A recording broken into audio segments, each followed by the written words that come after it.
2 Timóteo 4, a partir do verso 1. Diz assim a palavra do Senhor: Conjuro você, pois, diante de Deus e do Senhor Jesus Cristo, que há de julgar os vivos e os mortos, por sua manifestação e pelo seu reino. Pregue a palavra, esteja pronto em todo o tempo, corrige, repreende e exorta com toda longanimidade e doutrina. Porque haverá um tempo em que não suportarão a sã doutrina, pelo contrário, cercar-se-ão de mestres segundo as suas próprias cobiças, como que se sentindo coceira nos ouvidos, acumularão para si mesmos. Desviarão os ouvidos à verdade e se recusarão e a entregarão a fábulas. Mas tu, sê sóbrio em todas as coisas, suporta as aflições, faz o trabalho de um evangelista, cumpra cabalmente o teu ministério. Continue de pé, mas abaixo da cabeça, vamos orar a Deus. Ó Senhor nosso Pai, Pai amado, Pai querido, Senhor Deus do universo de todas as coisas, Criador de todas as coisas, vem aqui, ó Pai, com você é missão, simples servo, ó Pai, humilde servo, orar ao Senhor, ó Pai, primeiramente agradecendo por esse dia que o Senhor nos possibilitou, ó Pai, estamos reunidos em inúmeras denominações, mas com um só objetivo, com um só foco, que é o Senhor. Que o Senhor possa vir, ó Pai, nossos corações, encontre nossos corações, para que essa palavra, ó Pai, não saia daqui como palavras jogadas ao vento, mas que sim saia daqui guardada no coração de cada pessoa, Pai. Amém.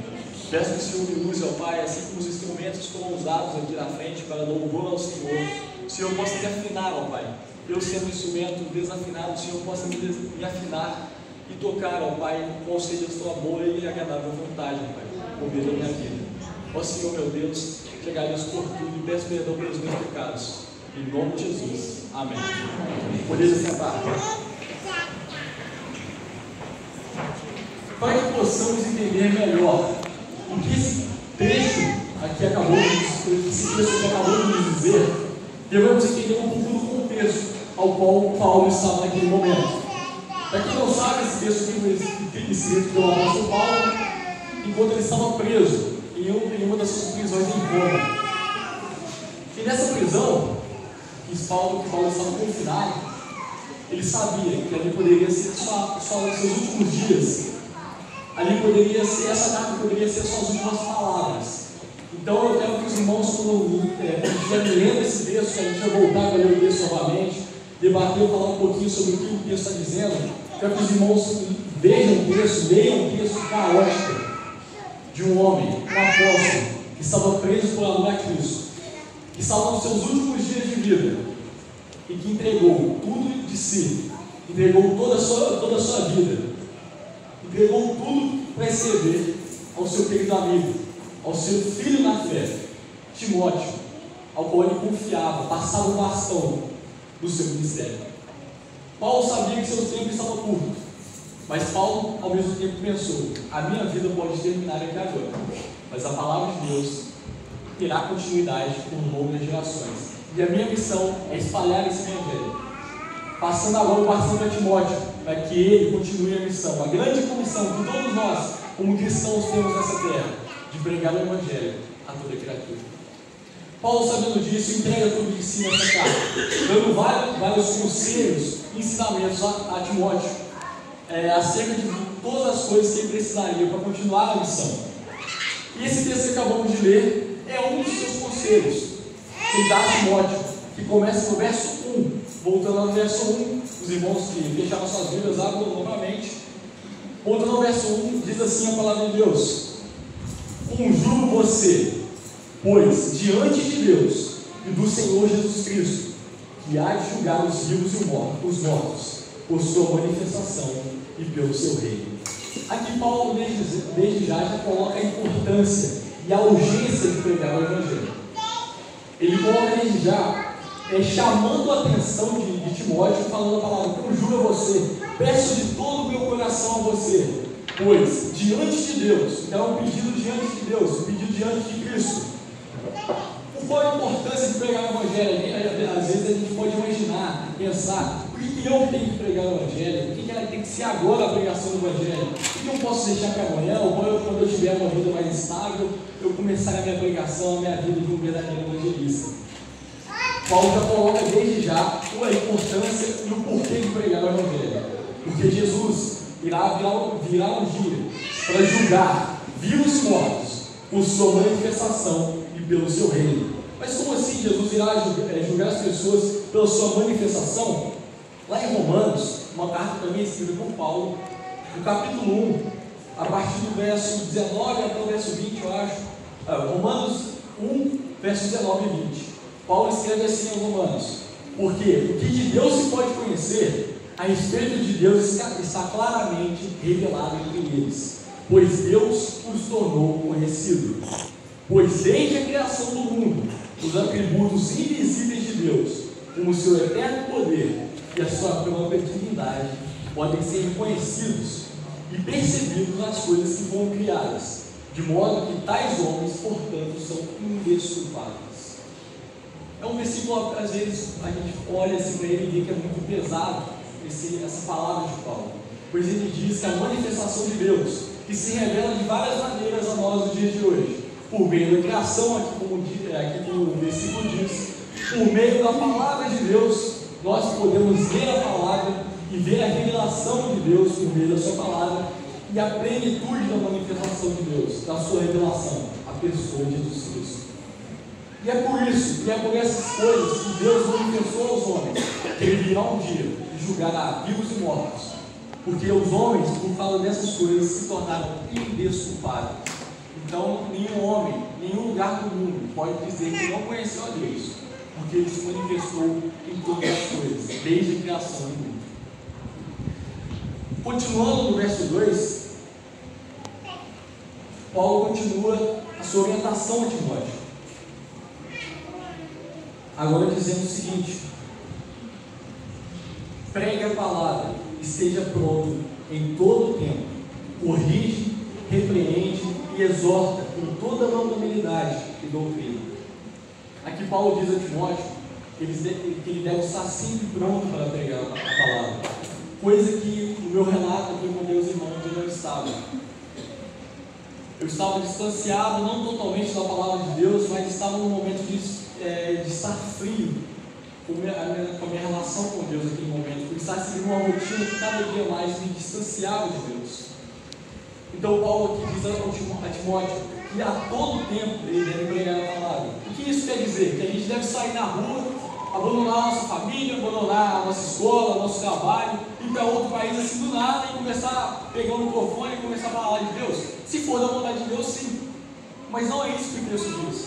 O texto diz que devemos pregar a palavra a todo momento. E como eu e você podemos fazer isso no dia de hoje? Por meio do nosso testemunho de vida. Não é só por palavras que devemos pregar o Evangelho, mas pelo meio de como vivemos o Evangelho. A todo momento as pessoas estão te observando e você às vezes nem percebe. Você às vezes nem se dá conta que você está sendo observado na sua escola, no seu trabalho, na sua vida, onde quer que você esteja. Você está sendo observado por outras pessoas. E praticamente todas as pessoas que estão ao seu redor, se você não estiver no meio de outros irmãos em Cristo, não conhecem a palavra. E por não conhecerem a palavra, como eles terão acesso a essa palavra? Como eles terão acesso à palavra de Deus? Por meio de você, por meio do seu testemunho de vida. E esse é o toque que eu queria dar aos irmãos, que aí, assim como a mim foi dado, deverá ser espalhado a todos, porque as pessoas não leem a Bíblia, assim como nós temos. Então a Bíblia que os irmãos, que as pessoas no caso, a Bíblia que as outras pessoas que estão ao seu redor vão ler, vai ser você. Você vai ser a Bíblia que o mundo vai ler. Então seja você o Evangelho vivo e ativo na vida de outras pessoas. Assim você vai conseguir pregar o Evangelho, onde quer que você esteja, e sempre estará preparado a influenciar e não a ser influenciado por outras pessoas. E como devemos pregar o Evangelho? É chegar na pessoa e falar: você está errado, você vai para o inferno, eu sou melhor que você porque eu tenho a verdade do meu lado. Não. Assim como aquela pessoa que você está falando naquele momento é um mero pecador, você também é. Você também um dia estava nas correntes do pecado. Um dia você também esteve preso e não conseguia sair, porque você nem sabia que você estava preso. Você não tinha a revelação de Deus ao seu alcance. E por isso você estava numa prisão invisível. E se sentia livre. Então se coloque no lugar da outra pessoa que você está pregando, o que você está vivendo no seu dia a dia. Assim, você se colocando no lugar dela, você vai conseguir entender o que o texto diz aqui: é exortar, repreender e corrigir com toda longanimidade, com toda mansidão, com toda humildade, porque assim o verdadeiro evangelho deve ser pregado às pessoas.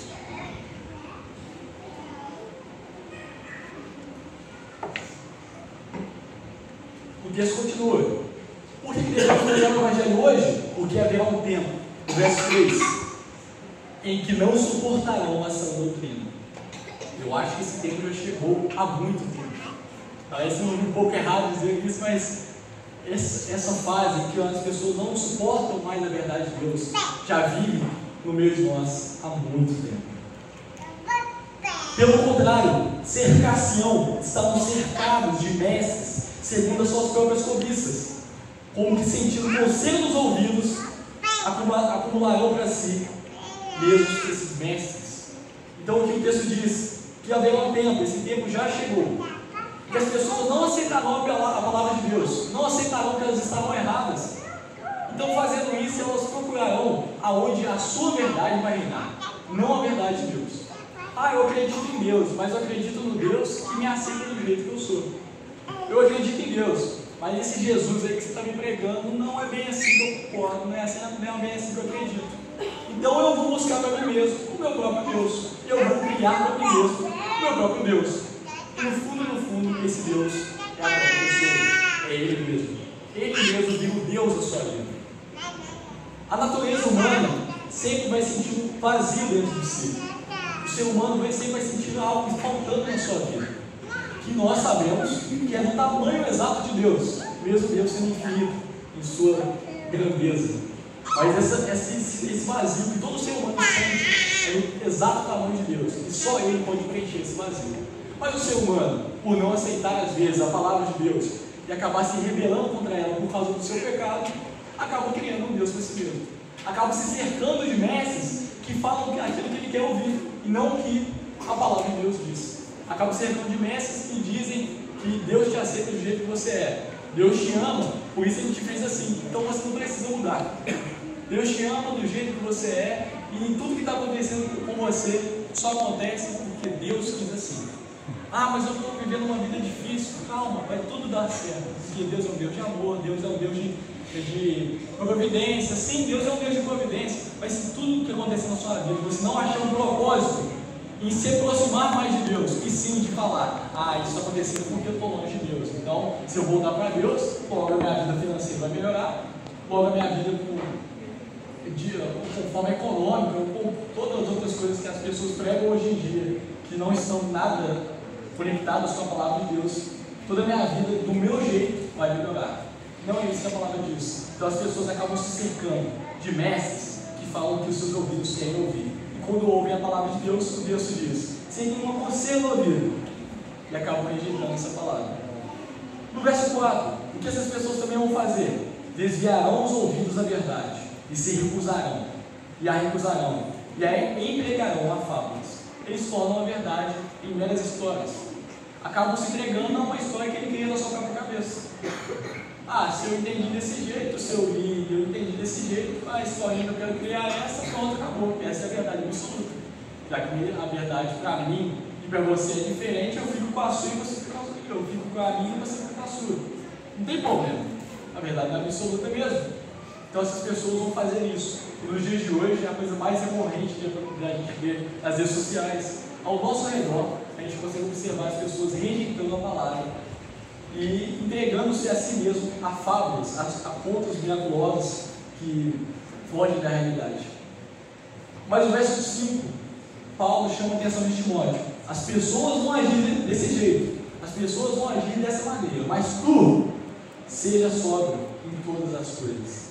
Suporta as aflições, assim como eu suportei as aflições. Paulo dizendo a Timóteo: eu fui preso, eu fui condenado, no amor a Cristo.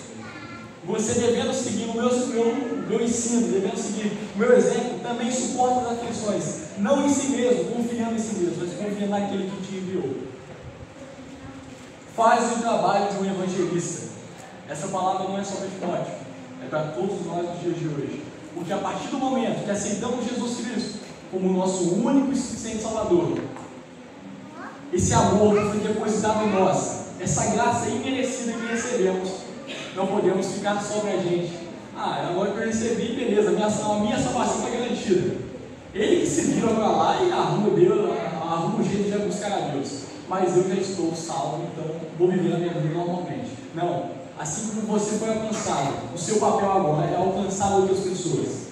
O seu papel não é converter outras pessoas, porque quem converte é o Espírito Santo, mas levar a palavra a todos, por meio de tudo que eu já falei aqui, por meio do seu testemunho de vida, por meio de palavras, por meio de tudo que você for fazer na sua vida. Essa sim é a sua missão. E cumpra cabalmente o seu ministério. Às vezes a gente pode imaginar que o ministério é só um ministério pastoral, ministério de louvor, ministério de dança, muitas outras coisas que tem ministério na igreja hoje em dia. Mas o ministério é o chamado que Deus tem para cada um de nós. Amém. Cada um de nós tem um chamado. Amém. Cada um de nós, assim que aceitamos Jesus, Deus colocou em nós uma missão que é específica para nós. Às vezes você não pode entender. Eu não tenho chamado para pastor, então tranquilo, vou viver minha vida aqui para quem eu quiser pregar o Evangelho, está de boa, quem aceitar a minha palavra está tranquilo. Mas não, você às vezes sendo médico, por meio das coisas que você conversa com o seu cliente, você vai pregar a palavra, por meio do seu testemunho de vida com os seus outros amigos também ali, as pessoas que trabalham com você, você vai pregar a palavra. Mas eu sou professor, parabéns, prega a palavra para os seus alunos. Seja exemplo para os seus alunos, para que eles, olhando para você, vejam o esplendor da glória de Deus. Amém. Mas eu não sei tocar um instrumento, não tem problema, cante do jeito que você aprendeu, do jeito que você acha que está certo, mas cante sempre a louvor ao Senhor. Tudo que você for fazer na sua vida, faça glorificando o nome do Senhor, porque esse é o seu ministério, esse é o seu chamado, onde quer que você esteja. Seja um evangelista, seja uma pessoa que leva a palavra de Deus a outras pessoas.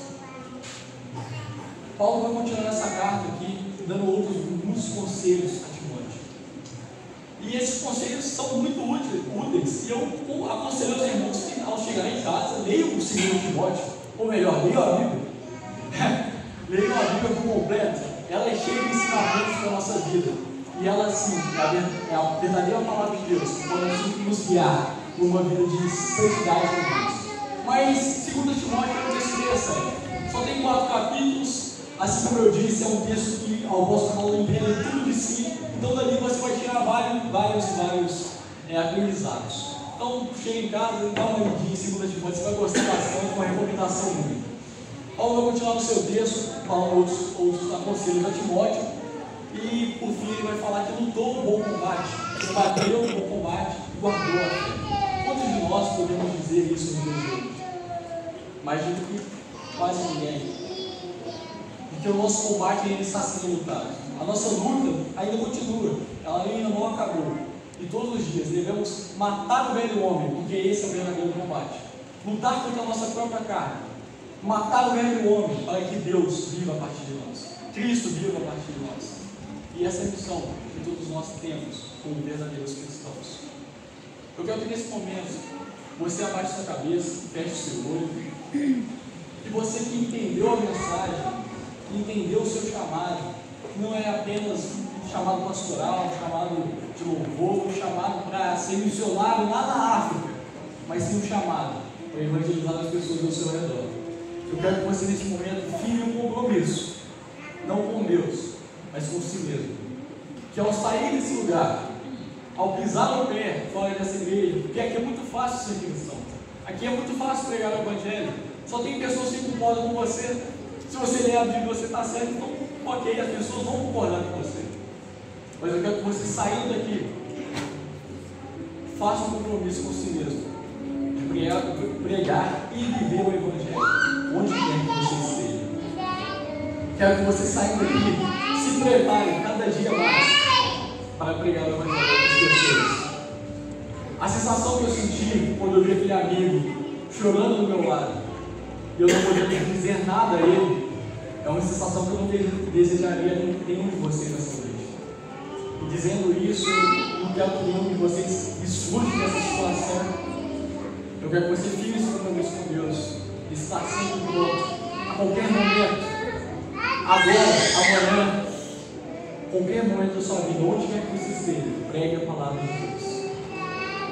E para você que ainda não entregou a sua vida totalmente a Cristo, ou que às vezes se distanciou um pouco mais da palavra, distanciou um pouco mais dos ensinamentos que você vinha aprendendo desde pequeno, e quer voltar, quer ter novamente a sua vida, o seu relacionamento com Deus, eu quero que você faça uma oração de arrependimento, arrependendo seus pecados, entregando pela sua vida primeiramente a Deus.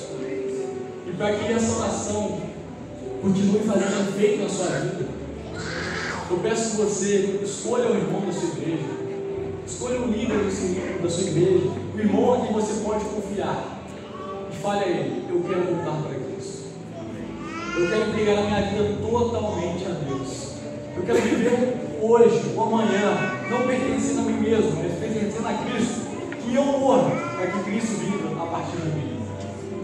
Confie em um irmão da sua igreja e peça para que ele ore por você todos os dias, para que você continue nesse caminho, firme e forte, porque quem nos dá a força, quem nos dá o chão para onde vamos caminhar, já preparou tudo isso, e Ele te ama e quer que você volte para Ele, e quer que você, assim como você foi alcançado, alcance outras pessoas para o seu reino e para a sua glória, porque o tic-tac do relógio, o cronômetro já foi apertado. O tempo está acabando. A cada segundo que se passa é um segundo a menos para a volta de Cristo.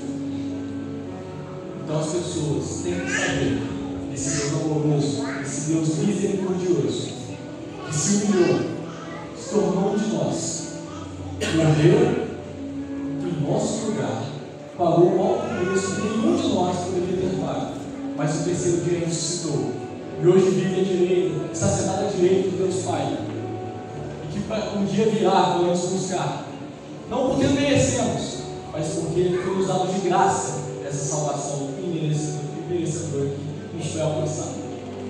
Eu quero que você feche o olho e ore nesse momento. Ó Senhor dos Deus, Pai amado, Pai misericordioso, muito obrigado, Pai, pela sua palavra. Muito obrigado, Pai, por cada pessoa que pôde estar aqui nessa noite. Muito obrigado por cada vida, Pai. Eu não sei de nada sobre ninguém que está aqui nessa noite, mas o Senhor sabe, Pai, de tudo que está, de tudo que cada um está precisando, de tudo que está faltando na casa de cada um, principalmente de tudo que cada um precisa para seguir cada dia mais a tua santa e reta palavra, Senhor. Eu peço ao Senhor, Pai, neste momento, preenche o coração de todos os presentes aqui com o seu Espírito, Pai, para que saindo daqui, ó Pai, possam estar sempre prontos para pregar a sua palavra. A quem quer que seja, em qualquer momento que for, possam viver o verdadeiro Evangelho e viver, ó Pai, para glorificar o teu santo nome. Muito obrigado pela vida de cada um. Que o Senhor possa nos abençoar nesse tempo dessa noite, para a tua honra e para a tua glória. Em nome de Jesus que eu oro, pedindo perdão pelos meus pecados. Amém.